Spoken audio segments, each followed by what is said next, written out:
Hi everyone, AJ here from herfitnesssolutions.com. It's so cold in here right now. I should go get a hoodie. Anyway, I'm just gonna suck it up and I'm gonna talk about this. Today we are going to talk about the scale.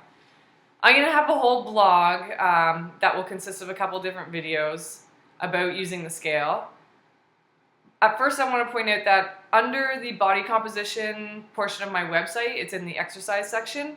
There's some methods there for tracking body composition changes that I want you to look at. The scale is just one tool that we can use as a guide. It doesn't give us a body composition change, but I do like it for certain reasons.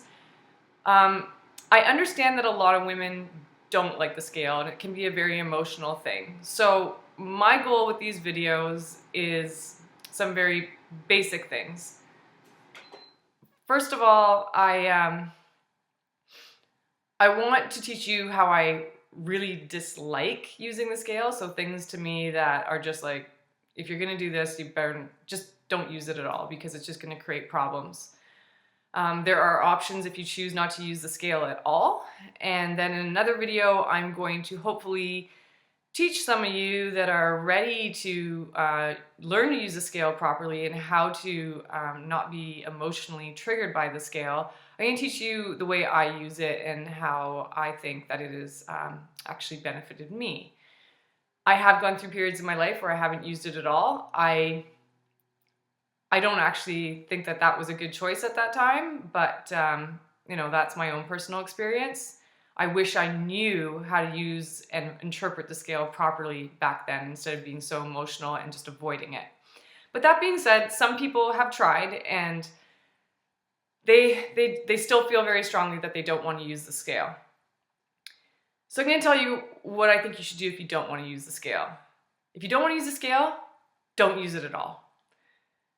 Just say, I'm not using the scale no matter what. Even if I go to a friend's house that's in the bathroom, if I go into a gym and I want to just get on it periodically, or I go for my physical. If you don't want to use the scale, tell your doctor that you don't want to know, and the doctor's just gonna write down that number in your file. Don't go on it periodically at friends' houses. I get that all the time from people. They say, oh, I was at a friend's house and I went to their bathroom and they had a scale, so I went on the scale and it's like 10 pounds heavier. Okay, you're just taking a random reading that has the...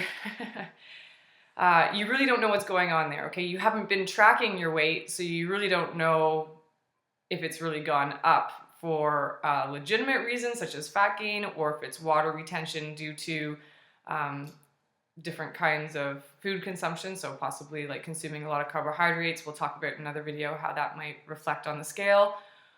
Or just water retention from monthly hormone cycles. If you're jumping on that scale at your friend's house and you are PMS, absolutely, you're going to be retaining water and you're going to weigh more than you will a week from now. So using that random number to gauge how, you know, some people will see that number and the next thing you know, they're going to start dieting right away because it freaked them out. I strongly suggest not doing that, okay? So if you're not going to use the scale, don't use it at all. Don't be jumping on random scales here and there just to see what's going on, okay? Because you really don't have anything to compare that against.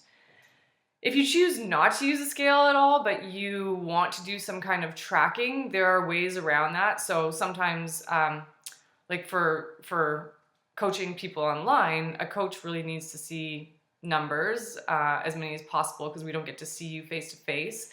So a lot of my clients will have either a spouse weigh them in, do their measurements, send that to me. That seems to work really well. If you're not reporting your progress to someone, you might want to have your spouse do that anyway and keep a log for you. And then when you're ready to use that, you can do that. And then the other thing you can do is and it's in the body composition page, you can use your clothes. You can take a pair of pants that fit snug. If they're a pair of denim pants, I don't recommend using them as a gauge if you've just washed them and dried them on high heat because they're going to be more snug. So to take that pair of pants, try to just keep them, you know, in the room somewhere, maybe like every couple of weeks or once a month. try them on, see how they're fitting. That's another way that you can just kind of gauge that day to day, not day to day, but on a more regular basis without doing very much tracking. Anyway, I don't want to go on too long in this particular video. The next video is going to be talking about how I use the scale and how you can learn to use the scale to your advantage. I just want to point out how I don't want you to use the scale in this little blog here. And it is, like I said, if you choose not to use it, make that decision, stick to it, but do not be one of those people that are jumping on random scales that you don't have anything to compare it with, and you don't know how accurate those scales are to begin with. That would be my first step and my first little piece of advice. And for those of you that really do want to learn how to have a healthy relationship with the scale, you can tune into my next video.